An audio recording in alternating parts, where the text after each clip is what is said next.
Buenas noches estudiantes y bienvenidos a la videoclase número 3 y última videoclase de la unidad número 1 de Teoría y Práctica de la Traducción General, donde abordaremos en esta oportunidad los lineamientos generales que debemos tener en cuenta a la hora de traducir textos centrados en arquitectura e ingeniería civil.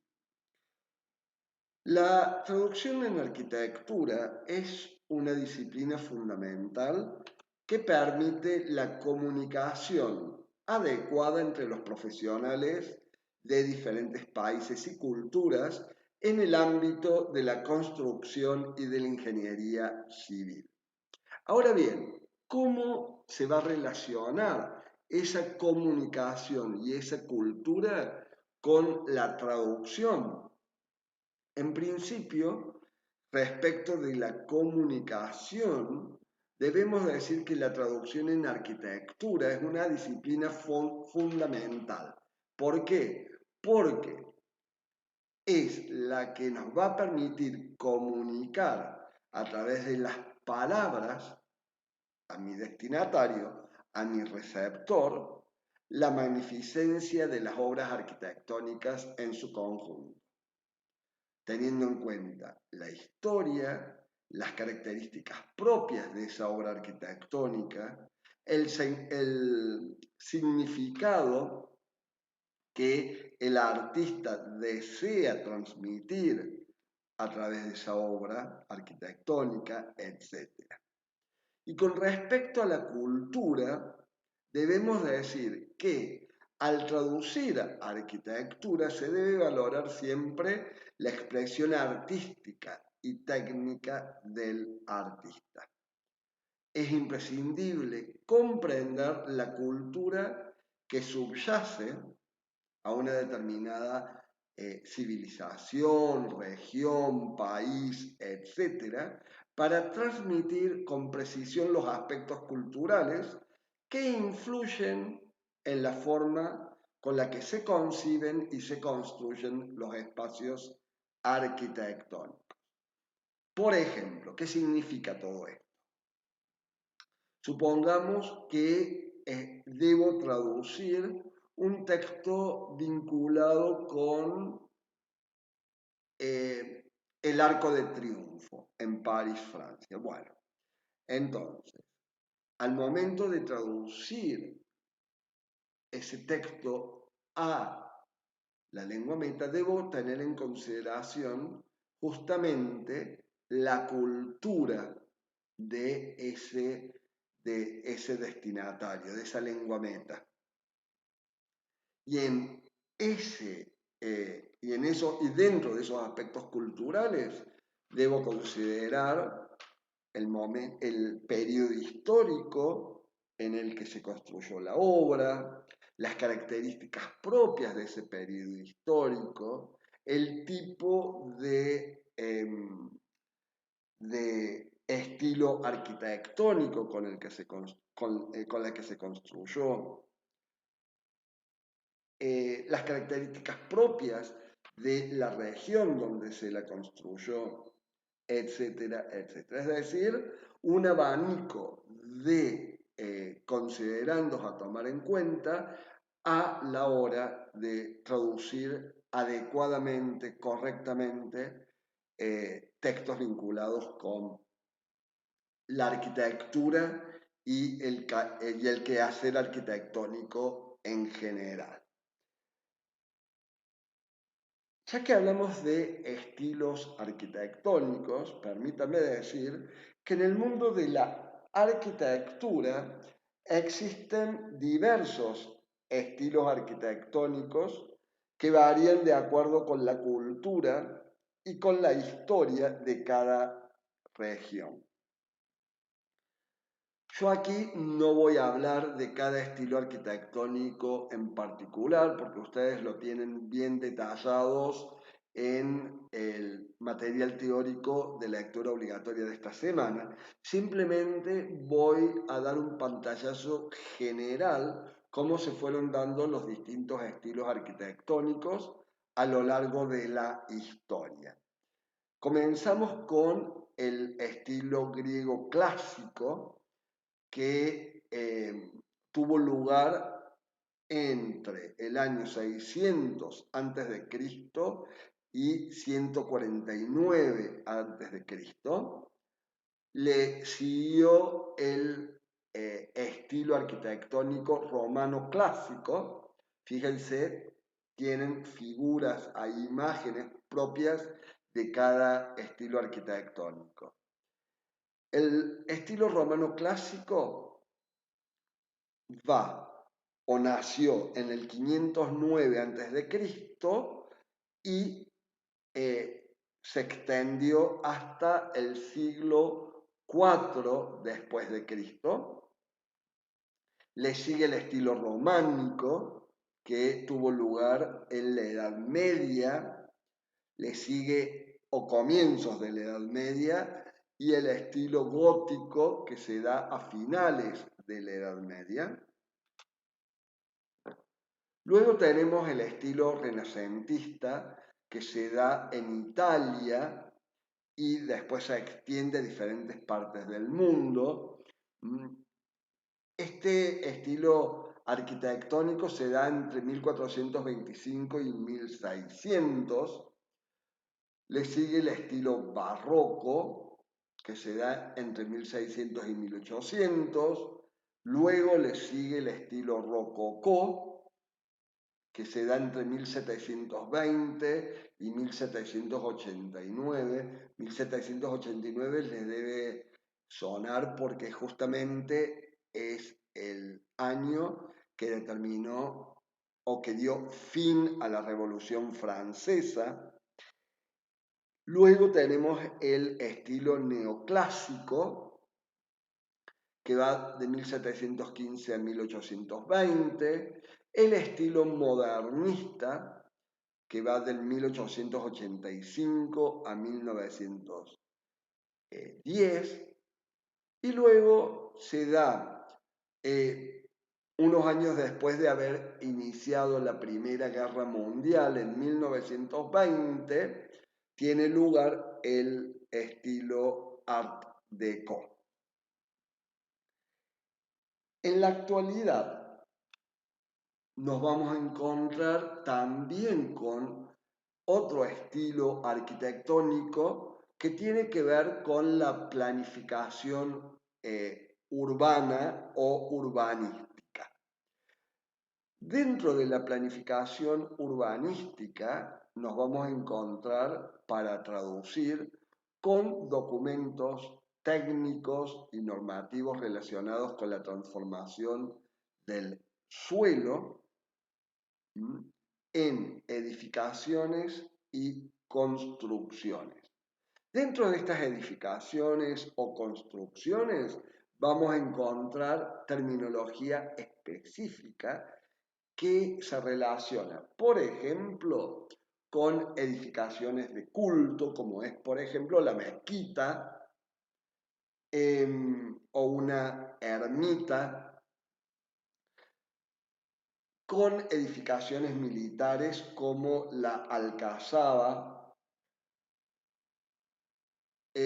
con edificaciones turísticas, por ejemplo, un parador, un mirador, con casas regionales, por ejemplo, la barraca, que son en nuestro país esas casas donde se venden productos artesanales, cueros, estatuillas, productos alimenticios como mermeladas caseras, pan casero, etc. Bien, a continuación vamos a ver un pequeño video que nos muestra cómo fueron evolucionando los distintos estilos arquitectónicos a lo largo de la historia y que se complementa con el material, se complementa con parte del material teórico de lectura que tienen para esta semana.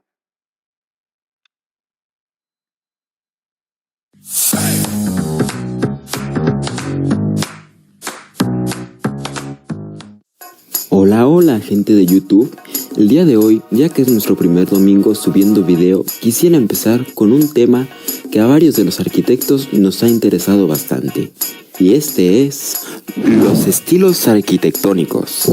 Como sabemos, la arquitectura ha estado presente durante toda la historia de la humanidad y ha estado cambiando a través de las décadas para definir y representar épocas, lugares y corrientes, teniendo cada una sus características y rasgos distintivos que lo hacen diferente de los demás. Concurren tantos estilos arquitectónicos como tiempos diferenciados en la tradición, y hoy te hablaremos de algunos de los más significativos o específicos. Arquitectura contemporánea. Se entiende como arquitectura contemporánea aquella que se desarrolla en nuestros días, es decir, la arquitectura actual. La arquitectura contemporánea se nutre especialmente de la arquitectura moderna en sus principios arquitectónicos, haciendo cambios sustanciales en la forma, materiales y utilización del espacio.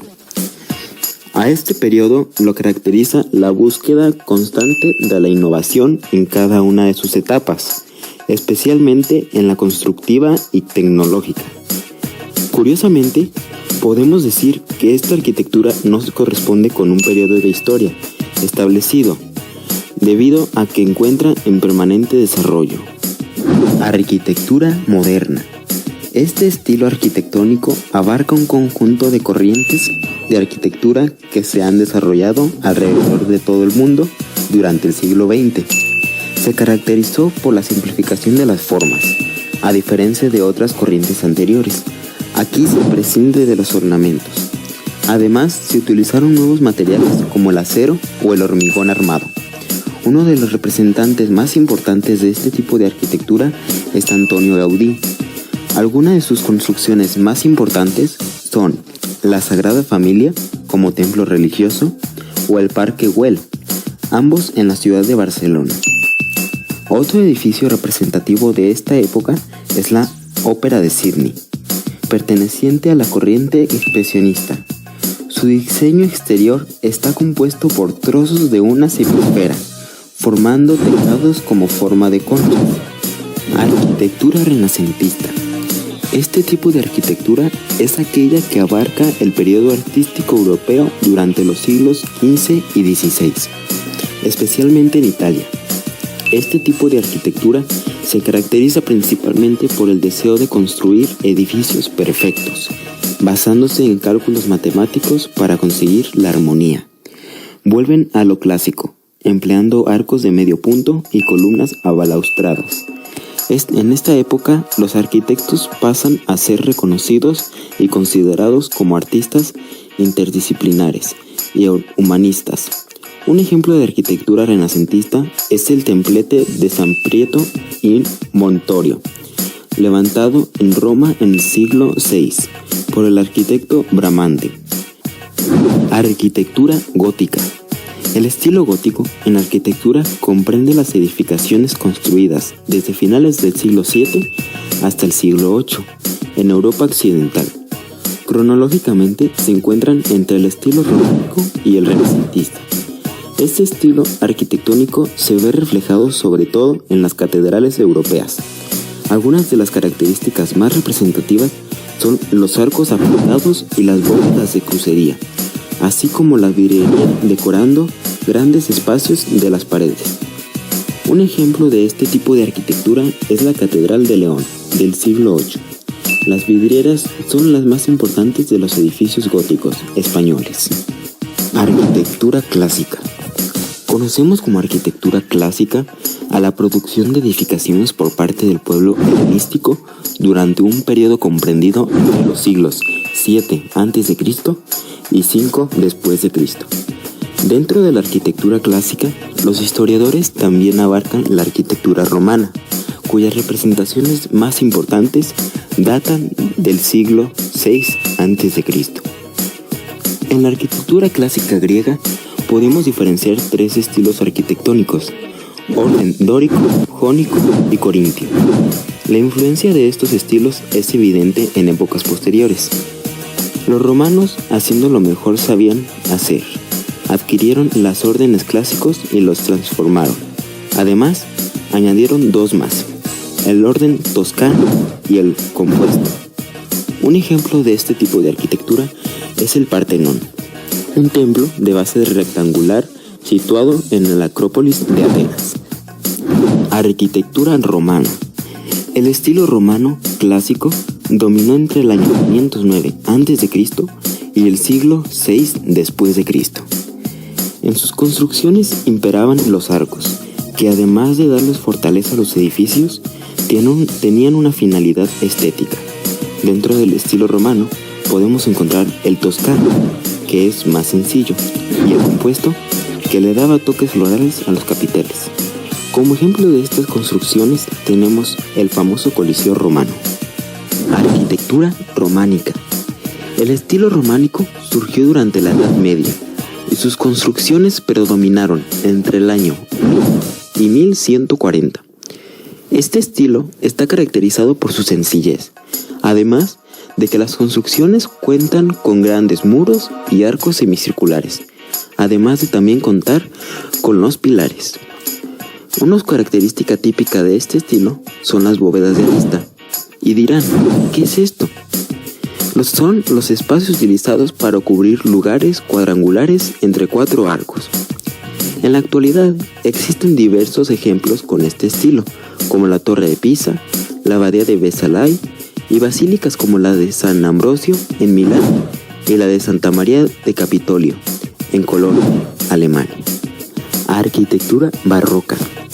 El estilo barroco tuvo origen aproximadamente en 1600 y se mantuvo en alta hasta 1800. Las características que resaltan en este estilo son la ostentación y el derroche. La iluminación también tuvo un papel importante en este estilo, ya que las sombras ayudaban a componer el diseño. Podemos citar como bellos ejemplos del estilo barroco el Palacio de Bellas Artes en Francia y la Catedral de Zacatecas en nuestro país. Esto fue todo por el día de hoy. Si les gustó el video, no se olviden de darle like, suscribirse al canal, activar la campanita de notificaciones y seguirnos en nuestras redes sociales. Bien, nada mejor dicho que todo traductor representa el puente entre dos culturas. En tal sentido, la traducción en este campo especializado no solo implica la traducción de palabras, de términos específicos, sino también la transmisión de conceptos, de estilos y de tendencias arquitectónicas. Para ello es importante que el traductor tenga un profundo conocimiento de la historia y de la cultura arquitectónica para poder transmitir correctamente la esencia de cada proyecto. Hablemos a continuación sobre las tipologías textuales con las que nos podríamos encontrar al traducir textos dentro de este campo especializado. Las tipologías textuales con las que el traductor se puede encontrar en arquitectura e ingeniería civil son variadas, desde planos y especificaciones técnicas hasta informes de evaluación y descripción de proyectos. Por ejemplo, licencias de obras, proyectos y planos de construcción, memorias técnicas, hojas de presupuesto, instrucciones de maquinarias, folletos publicitarios, oferta inmobiliaria, etc. Por supuesto, cada uno de estos documentos tiene sus propias características lingüísticas y terminológicas que todo traductor deberá dominar para llevar a cabo una traducción que resulte natural al leerla, pero a la vez precisa, apropiada, coherente. Veamos un ejemplo. ¿Qué tipo de texto es este, según sus características, y dónde podríamos encontrar? Leo. Architects have tried to move away from the contextual approaches to show their signature style. Many a time, while the projects have created international fame and have brought success and fame for the country they have been built in. Guggenheim Bilbao is the example of star architecture that has brought the new identity to a rundown industrial city and made it a global tourism destination. Moore 2017.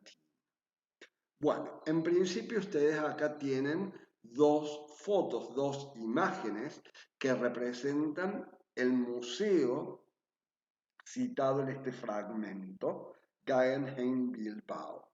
Digo fragmento porque el texto es muchísimo más largo, ¿no? Bueno, en principio cabe preguntarnos, ¿se trata de un texto académico o no académico? Bueno, la cita que encontramos al final, Moore 2017, es de gran ayuda, ya que nos orienta que se trata de un texto académico. Pero hay otras marcas también en el texto. Tenemos referencias, tenemos ejemplos de obras arquitectónicas, Guggenheim Bilbao. Al ser académico, por supuesto, no puede tratarse de un folleto publicitario, pero además el texto nos muestra otras marcas que hacen que este texto sea de carácter puramente académico. Y tiene que ver con las estructuras dentro del texto que utilizó el narrador.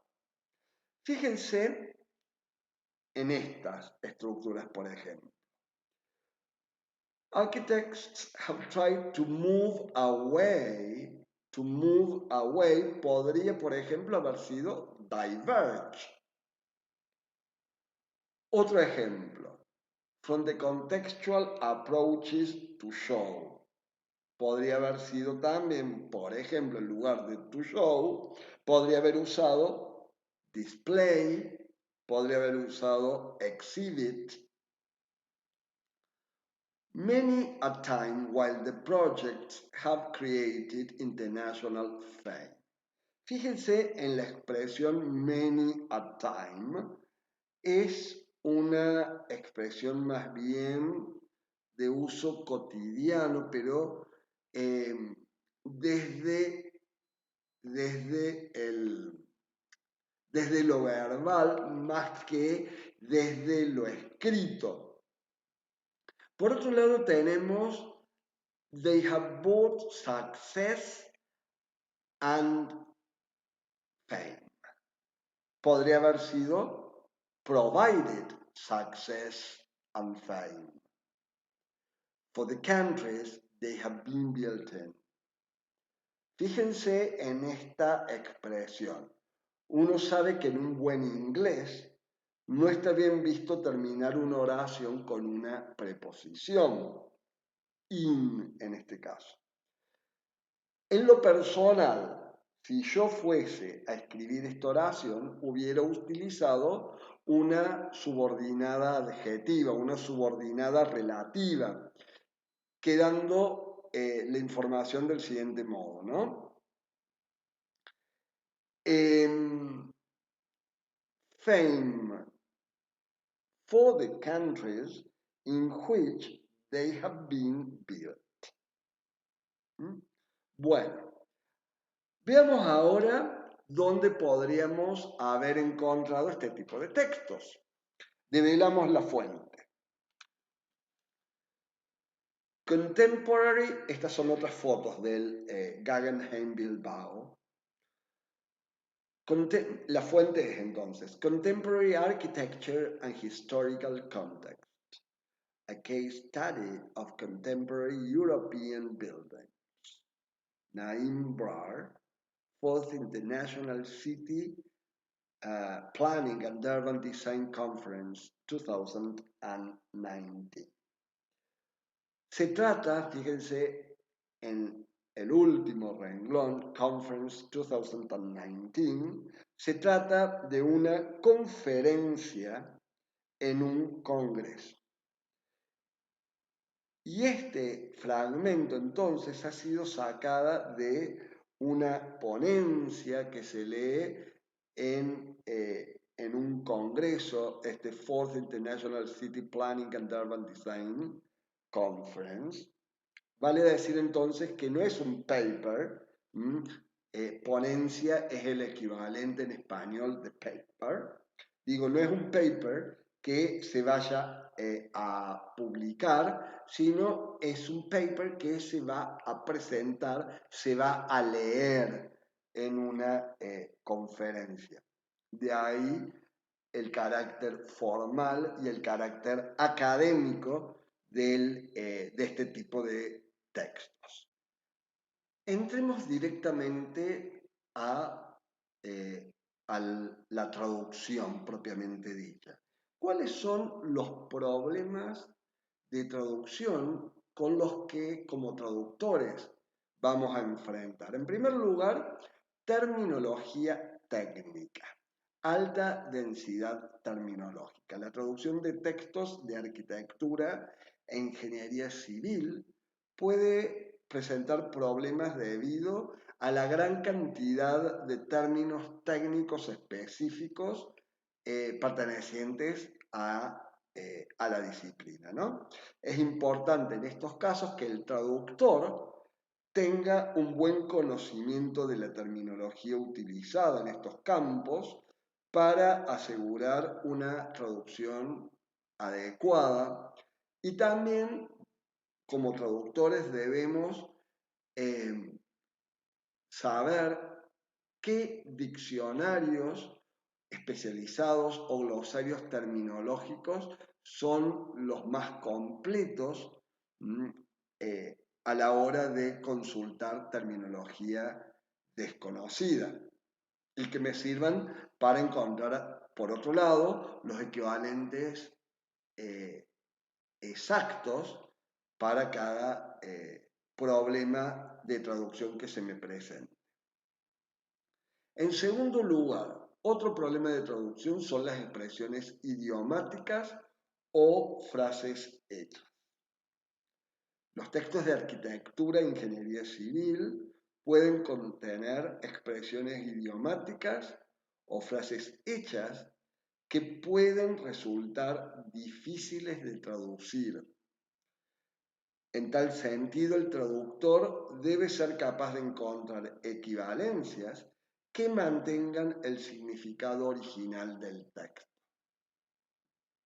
Por otro lado, otro problema de traducción al que como traductores debemos atender refiere a las diferencias culturales, ya que al traducir textos de arquitectura, construcción, ingeniería civil, es importante tener en cuenta las diferencias culturales, algo que dijimos al principio, entre los países de origen y destino.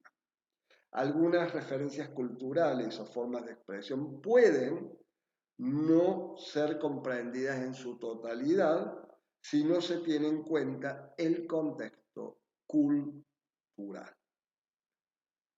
Por otro lado, en lo que respecta a cambios normativos, acá cuando hablo de cambios normativos no me estoy refiriendo justamente al uso de mayúsculas o minúsculas, vicios lingüísticos, cognados, etcétera, que estuvimos trabajando en clases anteriores, sino normativa legal, los cambios normativos respecto de regulaciones, leyes, artículos, etc.